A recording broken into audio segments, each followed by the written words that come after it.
नाबालकଙ୍କୁ ସୁରାଟ ଚାଲାଣ କରାଯାଉଥିବା ବେଳେ ଉଦ୍ଧାର କରିଛନ୍ତି ଶିଶୁ ସୁରକ୍ଷା ବିଭାଗ। ଗଞ୍ଜାମ ଜିଲ୍ଲା ଛତ୍ରପୁର ବ୍ଲକର ବଡ଼ମାଧପୁର ଓ ପୁରୁଷୋତ୍ତମପୁର ବ୍ଲକ କଇଠଗଡ଼ା ଅଞ୍ଚଳରୁ ନାବାଳକମାନଙ୍କୁ ସୁରାଟ ଚାଲାଣ କରାଯାଉଥିଲା।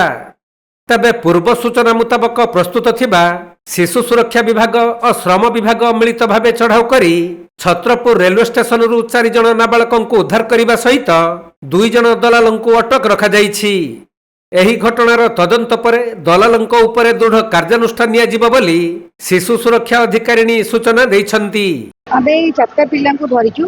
4 ଜଣ ପିଲାଙ୍କ ଭିତରୁ 3 ଜଣ ହେଉଛନ୍ତି କଇଠଗଡ଼ା ଆମର ପୁରୁଷୋତ୍ତମପୁର ବ୍ଲକ, ଆଉ ଜଣେ ବଡ଼ମାଧପୁର ଛତ୍ରପୁର ବ୍ଲକର। ସେଇ 4 ଜଣ ଛୁଆଙ୍କୁ କାମ କରିବା ପାଇଁ ନେଇକି ଯାଉଥିଲେ।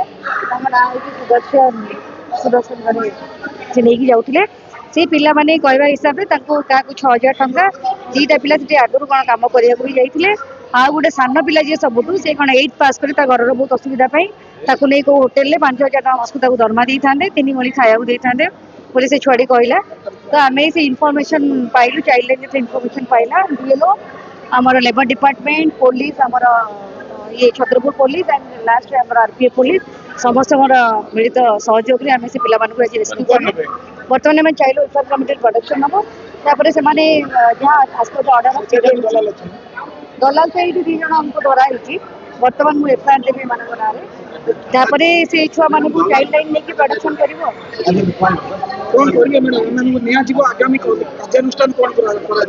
ଅବିକା FIR ଦିଆଯିବ। ଯୋଉ 2 ଜଣ ଦଲାଲ ନେଇକି ଯାଉଥିଲେ ତାଙ୍କ ନାଁରେ RPFରେ ଅବିକା ମୁଁ FIR ଦେବି। ଯଦି ନାବାଳିକ ଆପଣ ତ ଜାଣିଥିବେ ଆଜ୍ ପର୍ ଆମର ଯୋଉଟା juvenile child and adolescent child labour prohibition act ହିସାବରେ ବିଲୋ 14 ଇୟର୍ସ ହେଉଛି ଟୋଟାଲି ପ୍ରୋହିବିଟେଡ୍। ଆପଣଙ୍କର 14ରୁ 18 ବର୍ଷ ଭିତରେ ସେମାନେ ହାଜାର୍ଡସରେ କାମ କରିପାରିବେନି, ନନ୍ ହାଜାର୍ଡସରେ ସେମାନେ କାମ କରିପାରିବେ। ଏମାନଙ୍କ ଭିତରୁ 2 ଜଣ ଆଗରୁ ଯାଇଥିଲେ। ଏଇଟା ଆମର ଚାଇଲ୍ଡ ଲାଇନ୍କୁ ଖବର ଆସିଥିଲା। ତାପରେ ଆମର ଲେବର ଅଫିସର DLOକୁ ଖବର ମିଳିଥିଲା। ତ ସାଙ୍ଗେ ସାଙ୍ଗେ ଆମେ ସବୁ ମିଶିକି ଆମର ALO ବି ଅଛନ୍ତି, ALO ଛତ୍ରପୁର ଆଉ ସବୁ ମିଶିକି ଆମେ ପୋଲିସ ଆମେ ସାଙ୍ଗେ ସାଙ୍ଗେ ଆମର IIC ଛତ୍ରପୁରକୁ ବି ଖବର ଦେଇଥିଲୁ।